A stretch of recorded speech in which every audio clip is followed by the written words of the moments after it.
नमस्कार दोस्तों, स्वागत है आपका हमारे YouTube चैनल 10 अकेडमी पर। जैसा कि आप सबको पता है कि मैथ्स की रेगुलर क्लासेस आपकी हमारे इस चैनल पर चल रही हैं, तो मैं आपको यहाँ पर एक खुशखबरी देने आई हूँ। मेरा नाम है पूनम सिंह, जो कि अब आपको यहाँ पर हिंदी की 10 MCQs बेस्ड प्रैक्टिस क्लासेस दूंगी। तो चलिए इस सेशन को शुरू करने से पहले मैं अपना इंट्रो दे देती हूँ। मेरा नाम है पूनम सिंह। मैं एज असिस्टेंट टीचर बेसिक शिक्षा परिषद पर कार्यरत हूँ। मैं पूरी कोशिश करूंगी आपको बहुत अच्छे से गाइड करने के लिए, ताकि आपके हर एग्ज़ाम में आप हिंदी के जो पोर्शन है उसको कवर कर पाएँ। ठीक है, चलिए अब हम चलते हैं अपने स्लाइड्स पे और देखते हैं हम अपने आज के 10 मोस्ट इम्पॉर्टेंट क्वेश्चंस वो क्या हैं। हमारा पहला क्वेश्चन है, देवनागरी लिपि में सुधारों का आरंभिक प्रयत्न किसने किया था? किसने देवनागरी लिपि में सुधारों का प्रयत्न किसने किया था? तो देवनागरी लिपि में सुधारों का प्रयत्न किसने किया था, इसके लिए हमारे पास हैं 4 ऑप्शन। क्या है? 4 ऑप्शन। पहला ऑप्शन है बाल गंगाधर तिलक। पहला ऑप्शन है बाल गंगाधर तिलक। दूसरा है राहुल सांस्कृतायन। तीसरा है सुनीत कुमार चटर्जी और चौथा है महादेव गोविंद रानाडे। तो देखिए इसका सही आंसर क्या हो सकता है? इसका सही आंसर है बाल गंगाधर तिलक। क्या है? बाल गंगाधर तिलक। बाल गंगाधर तिलक वो पहले कांग्रेसी नेता थे। कैसे नेता थे? बाल गंगाधर तिलक वो पहले कांग्रेसी नेता थे, जिन्होंने कहा था कि देवनागरी लिपि में लिखी हुई भाषा हिंदी ही हमारी राष्ट्रभाषा होनी चाहिए। क्या होनी चाहिए? हिंदी हमारी राष्ट्रभाषा होनी चाहिए। हिंदी हमारी राष्ट्रभाषा होनी चाहिए। ये सर्वप्रथम जो कहा था वो बाल गंगाधर तिलक ने कहा था। किसने कहा था?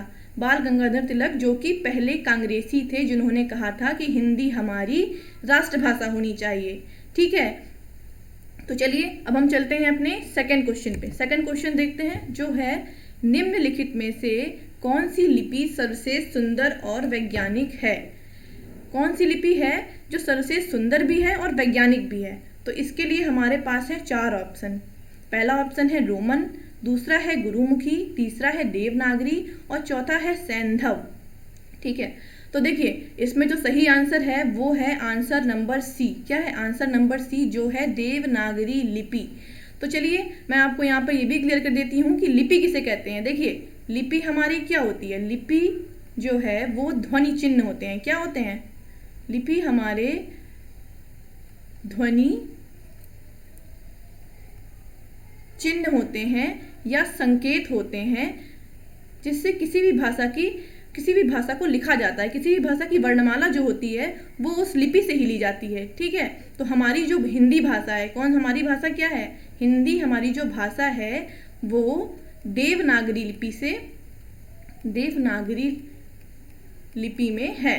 ठीक है, लिपि से उसकी वर्णमाला, देवनागरी लिपि से उसकी वर्णमाला ली गई है। ठीक है, चलिए अब हम देखते हैं कि हमारा नेक्स्ट क्वेश्चन क्या कह रहा है। नेक्स्ट क्वेश्चन है, हिंदी किस परिवार की भाषा है? हिंदी किस परिवार की भाषा है? देखिए यहाँ पे पूछा गया है परिवार। तो जैसे हमारा परिवार होता है ना, वैसे भाषाओं का भी एक परिवार होता है। ठीक है, उसी प्रकार जहाँ पे कई सारी भाषाएं एक साथ हो जाती हैं उसको एक परिवार बना दिया जाता है। तो यहाँ पे भाषाओं के 4 परिवार दिए गए हैं हमारे पास। पहला है सामी, दूसरा है भारोपिया, तीसरा है तुरानी और चौथा है पापुई। तो इसका जो सही आंसर है वो है भारोपीय। हिंदी भारोपी परिवार की भाषा है। ये भाषा का सबसे बड़ा परिवार है। क्या है? ये भाषा का सबसे बड़ा परिवार है भारोपीय परिवार, और हमारी हिंदी इस परिवार की भाषा है। और जो भारोपीय है वो भारत प्लस यूरोपीय से मिलकर बना है। किससे बना है? भारत प्लस यूरोपीय से मिलकर बना है भारोपीय। ठीक है, ये बात क्लियर हो गई ना आपकी? चलिए चलते हैं हम अपने नेक्स्ट क्वेश्चन पे। हमारा नेक्स्ट क्वेश्चन है क्वेश्चन नंबर 4, भाषा या भाखा के स्थान पर हिंदी या हिंदवी का सर्वप्रथम प्रयोग किसने किया था? मतलब यहाँ पे ये समझ में आ रहा है कि पहले हम भाषा या भाखा बोलते थे, पर बाद में उसको हिंदी और हिंदवी बोला गया। तो ये किसने कहा? सर्वप्रथम इसका प्रयोग किसने किया? तो इसके लिए हमारे पास 4 ऑप्शन है। पहला है अमीर खुसरो, दूसरा है ईसा अल्लाह खां, तीसरा है मलिक मोहम्मद जायसी और चौथा है मंझन। तो देखिए इसका जो सही आंसर है वो है अमीर खुसरो। अमीर खुसरो ही वह पहले व्यक्ति थे जिन्होंने भाषा या भाखा के स्थान पर हिंदी या हिंदवी का प्रयोग किया। ये क्वेश्चन बहुत इंपॉर्टेंट है, ठीक है, ये प्रीवियस ईयर पेपर्स में देखा भी गया है। चलिए अब हम चलते हैं अपने नेक्स्ट क्वेश्चन पे। क्वेश्चन नंबर 5 जो है, हिंदी की कितनी बोलियां हैं? हिंदी की बोलियां कितनी हैं? तो हिंदी की बोलियां यहाँ पे ऑप्शन दिया गया है। पहला ऑप्शन है 18, दूसरा है 20, तीसरा है 15 और चौथा है 22। तो देखिए बोलियां पूछी गई हैं यहाँ पे, और बोलियां जो हमारी हैं वो हैं 18। कितनी बोलियां हैं? बोलियां हैं हमारी 18। और यहाँ पे मैं आपको बता दूं कि हमारी जो उपभाषाएं हैं वो हैं 5, ठीक है। और बोलियां वो हैं जो हम अपने दैनिक जीवनचर्या में जिनको बोलते हैं और जो कुछ ही किलोमीटर में बदल जाती हैं, ठीक है, उनको बोलियां कहते हैं। तो हमारी बोलियां कितनी हैं? 18 बोलियां हैं। जैसे कि हो गई हमारी अवधी, भोजपुरी, ठीक है, मगही, ये सारी हमारी बोलियां हैं, ठीक है। ये सारी हमारी बोलियां, इस तरह हमारी जो बोलियां हैं वो 18 हैं, ठीक।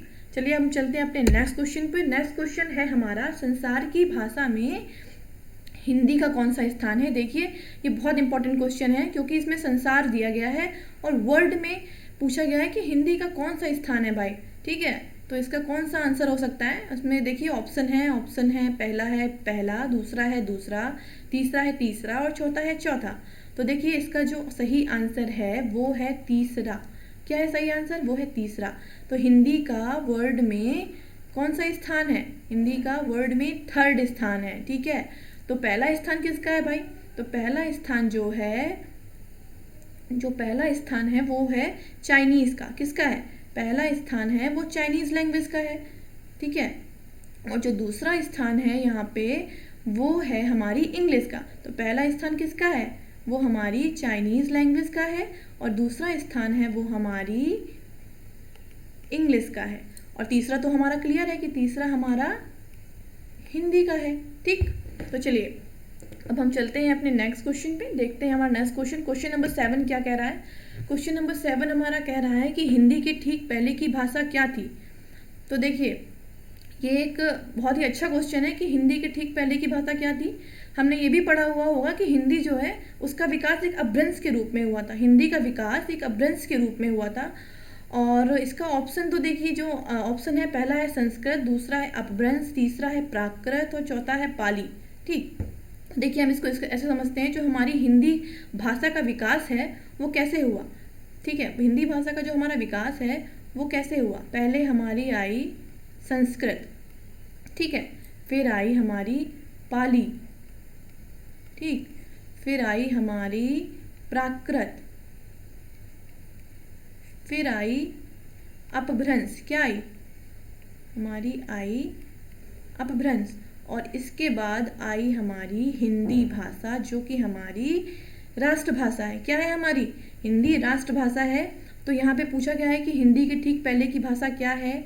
तो हिंदी के ठीक पहले की भाषा है भाई अपभ्रंश। क्या है? अपभ्रंश है, ठीक है। और हम ये भी कह सकते हैं कि हिंदी का विकास एक अपभ्रंश के रूप में हुआ था। हिंदी का विकास कैसे हुआ था? एक अपभ्रंश के रूप में हुआ था। तो इसका जो आंसर है वो है अपभ्रंश, ठीक है। बहुत ही इंपॉर्टेंट क्वेश्चन है ये। और ये जो क्रम है ये मोस्टली पूछा जाता है और हम सबको ये पता होना चाहिए कि ये क्रम क्या है। देखिए पहले संस्कृत है, फिर पाली है, फिर प्राकृत है, फिर अपभ्रंश है और फिर हिंदी आती है हमारी। तो हमारा चलिए अब चलते हैं भाई, नेक्स्ट स्लाइड क्या कह रही है देखते हैं। उसमें है क्वेश्चन नंबर 8, हिंदी का विकास किस अपभ्रंश के रूप में हुआ? तो देखिए हिंदी का विकास तो एक अपभ्रंश से हुआ, लेकिन यहाँ पूछ रहे हैं हिंदी का विकास किस अपभ्रंश के रूप में हुआ। तो इसमें क्या हो सकता है आंसर? देखिए पहला है ऑप्शन सुरसैनी, दूसरा है मगधी, तीसरा है कैकेयी और चौथा है महाराष्ट्री। यहाँ पे जो दिए गए हैं ना ये चारों अपभ्रंश के नाम दिए गए हैं। किसके नाम है? अपभ्रंश के नाम है। तो देखिए हिंदी का जो विकास है वो सौरसैनी अपभ्रंश से हुआ था।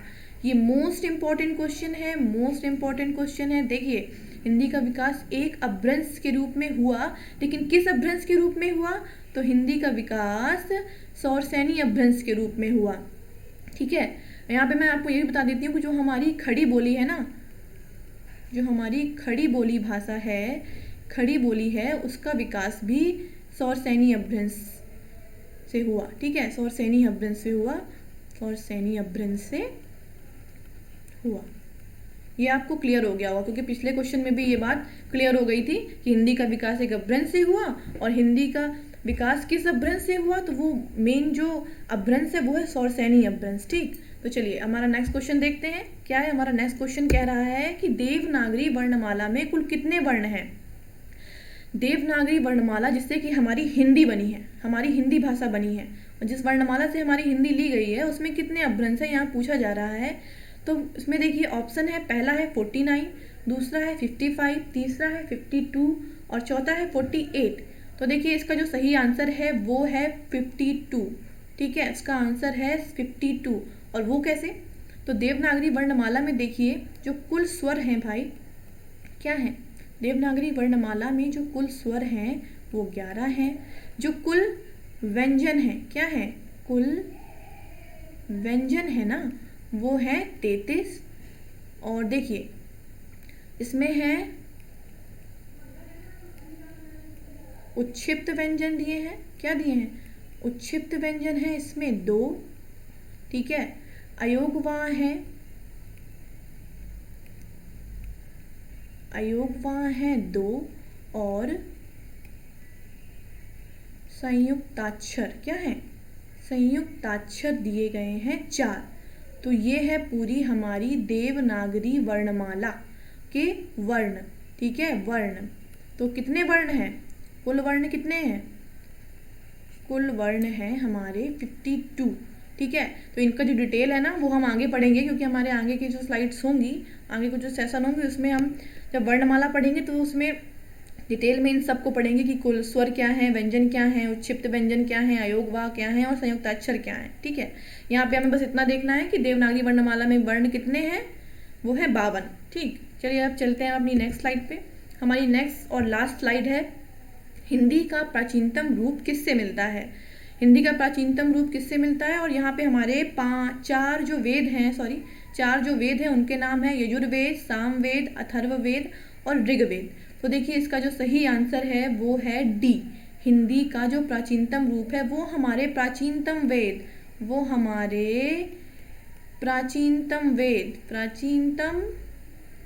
वेद ऋग्वेद से मिलता है। किससे मिलता है? ऋग्वेद से मिलता है। ठीक है, तो चलिए आज का हमारा ये सेशन तो यहीं समाप्त होता है। Thank you for watching. हमारे इस वीडियो को लाइक करें, इसको शेयर करें और हमारे चैनल को सब्सक्राइब करना ना भूलें, और हाँ, कमेंट करना भी ना भूलें। ठीक है, चलिए, थैंक यू सो मच।